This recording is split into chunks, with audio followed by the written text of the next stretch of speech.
జీవనశైలి అంటే జీవించే విధానం, తీరు. బ్రహ్మాండమంత సృష్టిలో భూమి మీదనే ప్రాణులున్నాయి. భూమి మీద ఉన్న 84 లక్షల రకాల ప్రాణులలో జీవనశైలి అంటే జీవించే విధానం ఉన్నది ఒక్క మనిషికే. ఎందుకు? మనిషికి ఒక్కడికే తెలివి ఉంది కనుక. మనిషి ఒక్కడే తెలివిని వాడుకొని జీవితాన్ని మార్చుకోగలడు, తను మారగలడు. మనిషి యొక్క జీవనశైలిలో మార్పు కొరకే ఈ ప్రయత్నం. ఇదే పరివర్తన. ఇక్కడ ఒక్క ప్రశ్న వేసుకుందాం.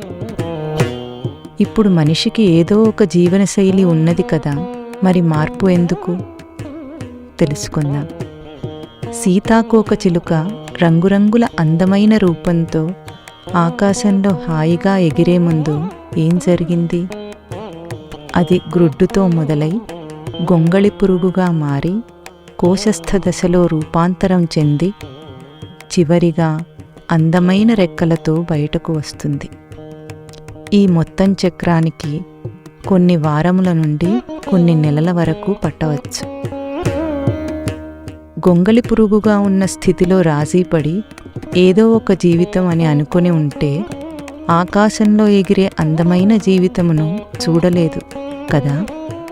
అట్లాగే ఇప్పుడు మనిషికి ఉన్న ఉరుకులు పరుగుల జీవితంలో గడిచిన కాలపు జ్ఞాపకాలు, వర్తమాన కాలపు బరువు బాధ్యతలు, భవిష్యత్తు యందు కోరికలు, ఆశలు, ప్రణాళికల ఆలోచనలతో భారమైన జీవితంతో రాజీపడితే అనంత ఆనందపు ఆకాశంలో శాంతిగా స్వేచ్ఛగా ఎగిరే అవకాశమును అందుకోలేడు మనిషి. ఈ మార్పునే పర్సనాలిటీ ట్రాన్స్ఫర్మేషన్, పరివర్తన అంటారు. ఈ మార్పుకు పూర్తి సామర్థ్యం ఉన్నది యువతకు మాత్రమే.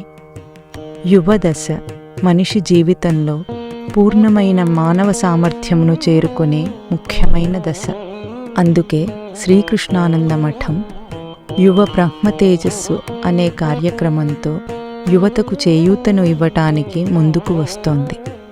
16 నుండి 35 సంవత్సరాలు గల యువతీ యువకులకు 8 రోజుల పాటు ఉండే ఆధ్యాత్మిక శిబిరం, స్పిరిచువల్ రిట్రీట్ క్యాంప్ ఏర్పాటు చేస్తున్నది. ఈ శిబిరంలో భారతీయ సనాతన ధర్మం సహాయంతో, ఆధ్యాత్మిక విలువల విజ్ఞానంతో, ఆధునిక పోటీ ప్రపంచంలో ప్రవేశించబోయే యువ విద్యార్థినీ విద్యార్థులకు పోటీల వలన కలిగే మానసిక ఒత్తిడి, ఆందోళన, అసహనం, ఆవేశం, అనారోగ్యం లేకుండా అవే పరిస్థితులను ప్రశాంతంగా, స్థిరంగా, తేలికగా, ఓర్పుతో, నేర్పుతో, ఆరోగ్యకరమైన మనస్సుతో, దేహంతో ఎట్లా అవలీలగా ఎదుర్కొని నిలబడగలరో శిక్షణ ఇవ్వబడుతుంది. జీవన శైలిలో చిన్న చిన్న మార్పులతో, ఆలోచనా సరళిలో మార్పుతో జీవితమును ఎట్లా సుఖమయం చేసుకోవచ్చునో రకరకాల అభ్యాసాల ద్వారా నేర్పబడుతుంది. ఇందులో భాగంగా ధ్యానం, యోగాసనాలు, సైన్స్ అండ్ టెక్నాలజీ యొక్క నిజమైన విజ్ఞానం, నిత్య జీవితంలో భగవద్గీత, ఆధ్యాత్మిక ప్రవచనాలు, పరస్పర చర్చలు, క్రమశిక్షణతో జీవించటం, హిందూ శాస్త్రములు మరియు పురాణముల పరిచయం, ప్రశ్నోత్తరములు, ఆశ్రమంలో సేవా జీవితం పరిచయం చేయబడతాయి. ఈ 8 రోజుల శిబిరంలో ఆహారం మరియు వసతి సదుపాయాలు అందరికీ ఉచితం.